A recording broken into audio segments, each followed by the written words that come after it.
Eu estou muito interessado e eu até ando fazendo um deslocamento semântico discursivo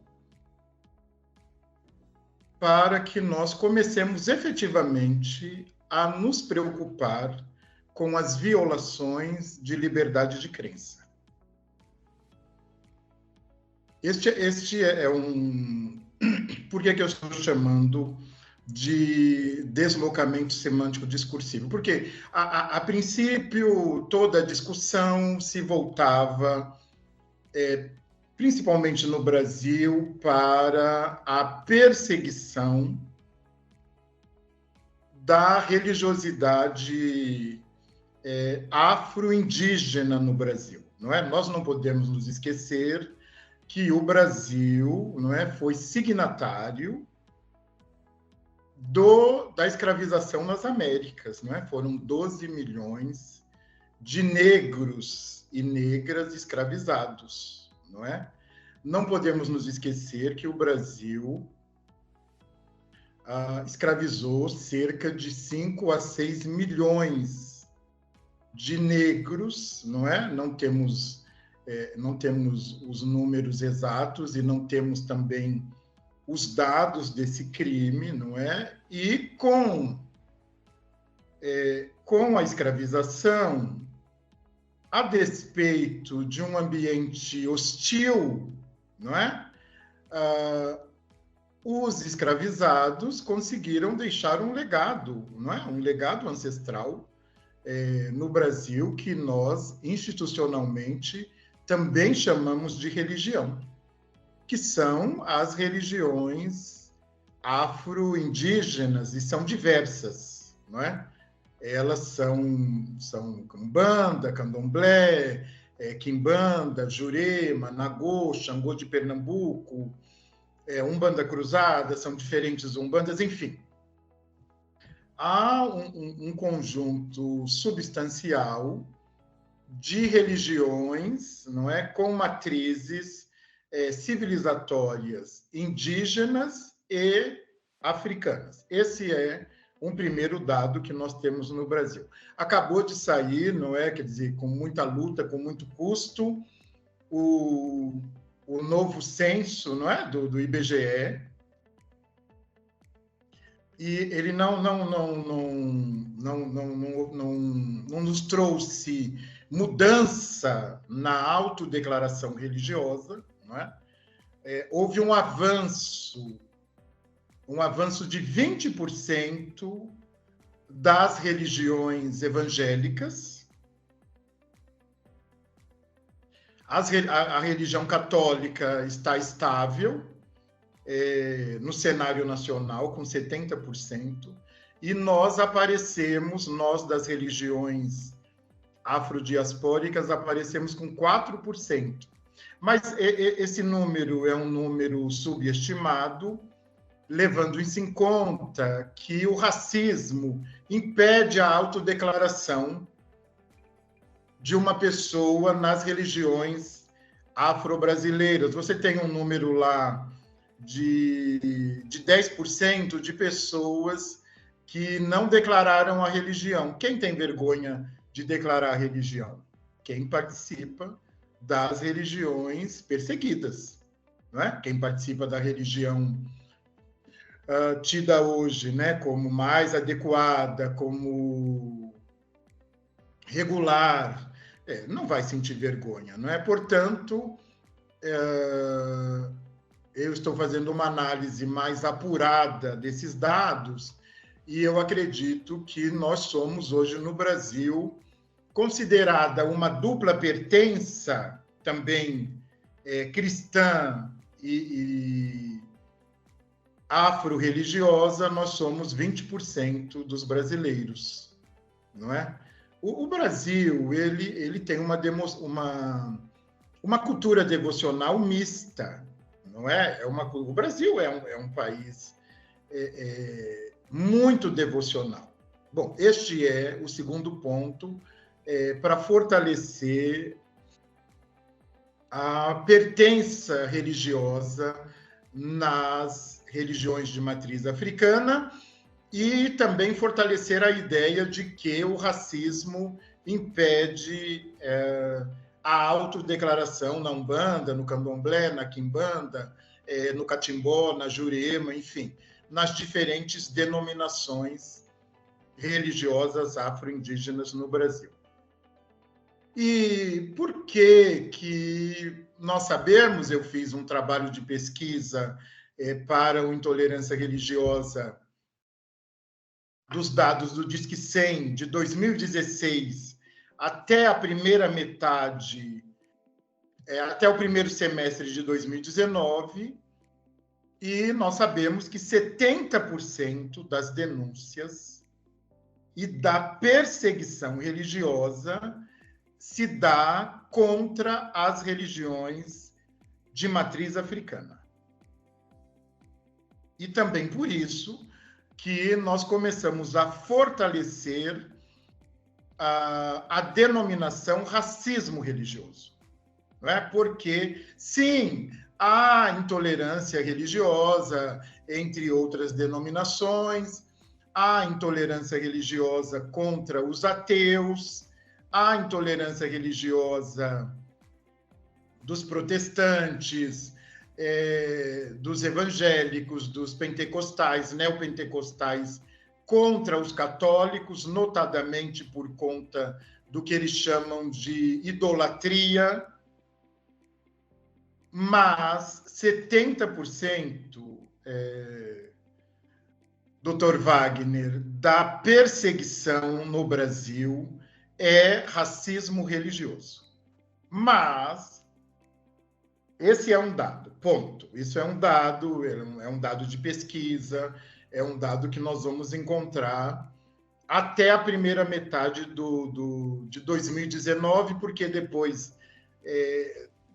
do golpe, não é, de 2016, também, não é, o Ministério dos Direitos Humanos deixa de se debruçar sobre as violações de direitos humanos, porque se assume um discurso de que não há violação de direitos humanos no Brasil. E por que eu estou trazendo esse dado?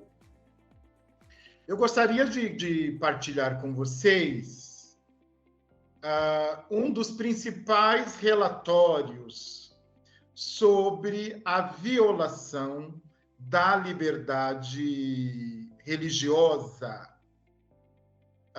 no mundo. Deixa eu ver se...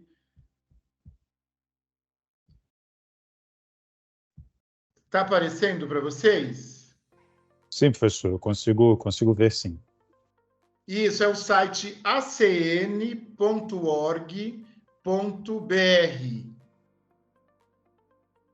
Eu gostaria, inclusive, que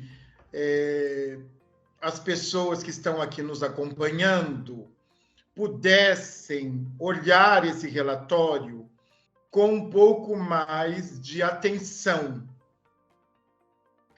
Este é um relatório do Vaticano, portanto, é da Igreja Católica, é uma instituição da Igreja Católica Apostólica Romana, Aid to Church in Need, ajuda a igreja que precisa, e eles desenvolvem um trabalho que eu particularmente considero um trabalho sério, sobre a violação da liberdade religiosa no mundo, não é? Então, nós temos, não é? Vocês poderão observar, podem acessar o relatório, há uma introdução aqui que vocês estão vendo. No âmbito mundial, a manutenção e a consolidação do poder nas mãos de autocratas e de líderes de grupos fundamentalistas conduziu a um aumento das violações de todos os direitos humanos, incluindo a liberdade religiosa. Os casos híbridos de perseguição educada e sangrenta se tornaram mais frequentes. Aumentou o número de comunidades religiosas majoritárias que são objetos de perseguição.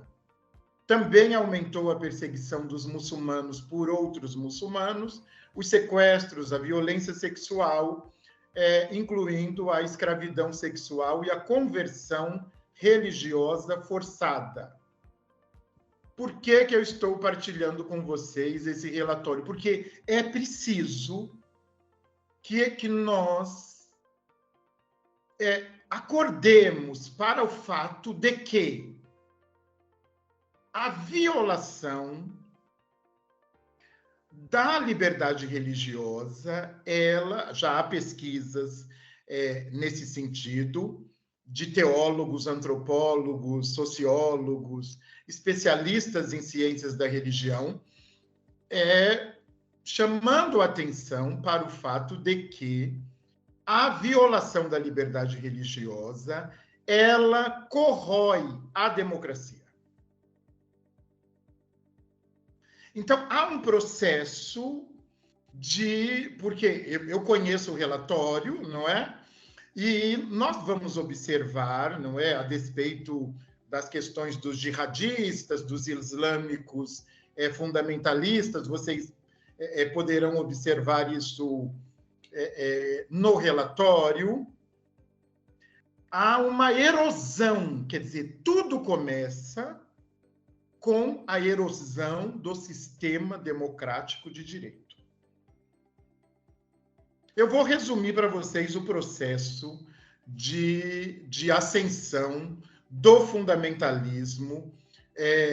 Em 50% dos países do mundo, a liberdade religiosa já não é permitida. Já não é permitida a liberdade religiosa em 50%.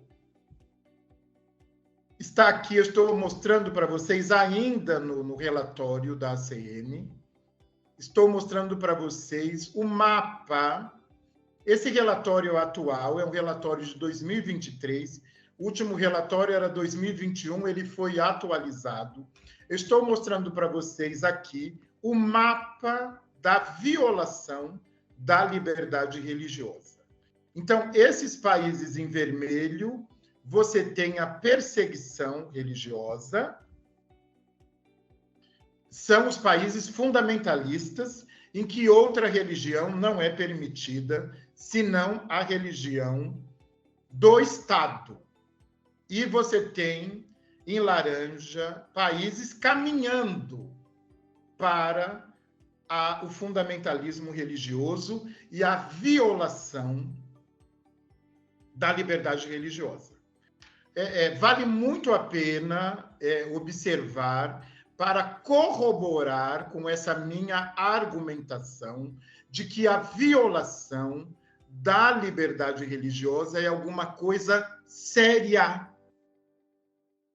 É muito sério e é um movimento de neocolonialismo que nós já observamos no Brasil, tanto com os povos da floresta, com os povos indígenas, quanto com os povos quilombolas. Nesta semana mesmo, nós tivemos um caso de um terreiro na Bahia que foi alvejado, em Brumadinho. É uma cidade pacata, uma cidade pequena, mas é uma cidade conservadora, fundamentalista, e um terreiro de candomblé foi alvejado por mais de 30 tiros. Vai sair, eu vou escrever, já está pronto, a sexta-feira sai na Carta Capital, estou com uma coluna, Diálogos da Fé, e eu pude conversar com o sacerdote, pude conversar com pessoas para entender, não é,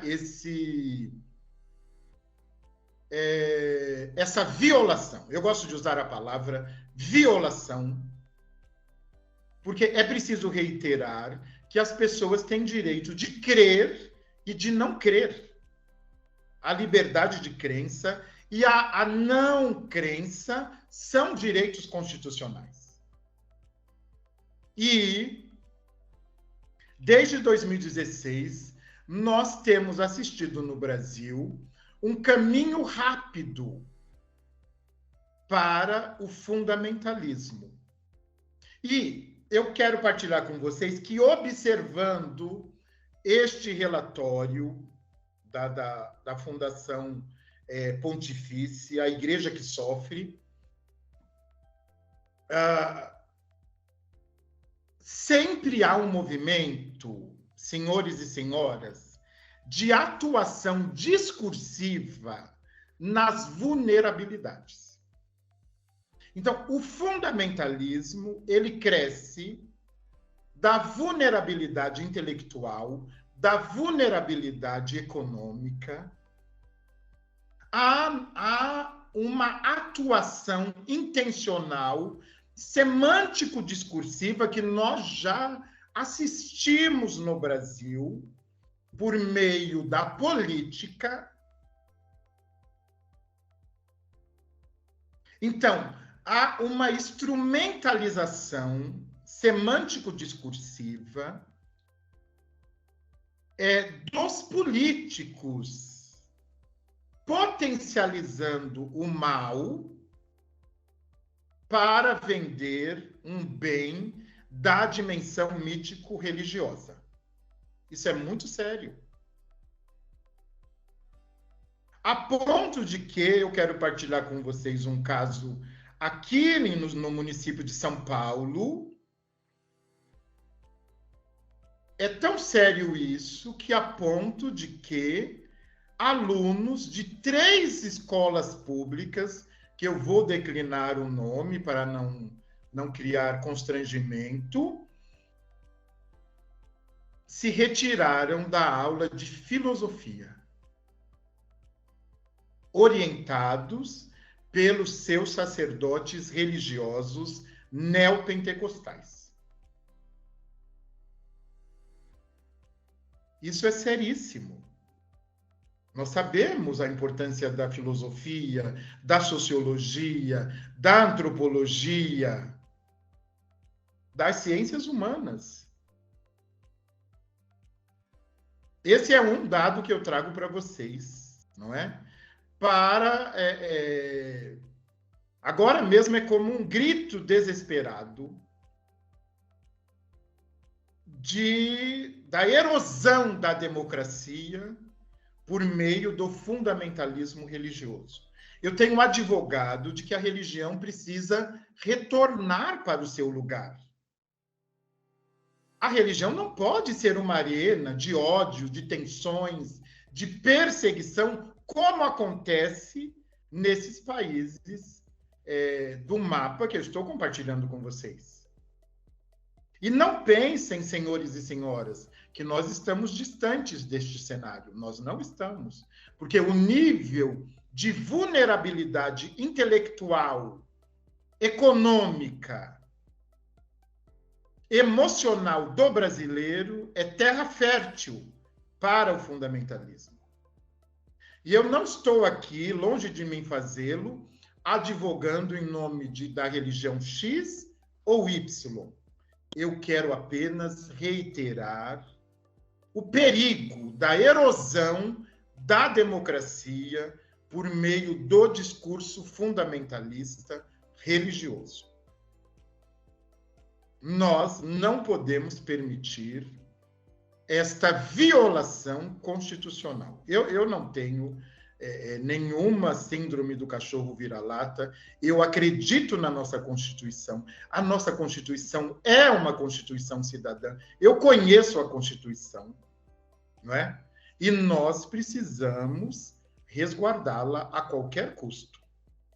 Portanto, quando eu abro lá a minha fala inicialmente, dizendo que eu vou fazer um deslocamento semântico-discursivo, até porque há hoje uma discussão sobre as pautas identitárias, não é? Também enfraquecendo as pautas identitárias, e também por isso que eu, né, na condição de alguém que pensa esses processos,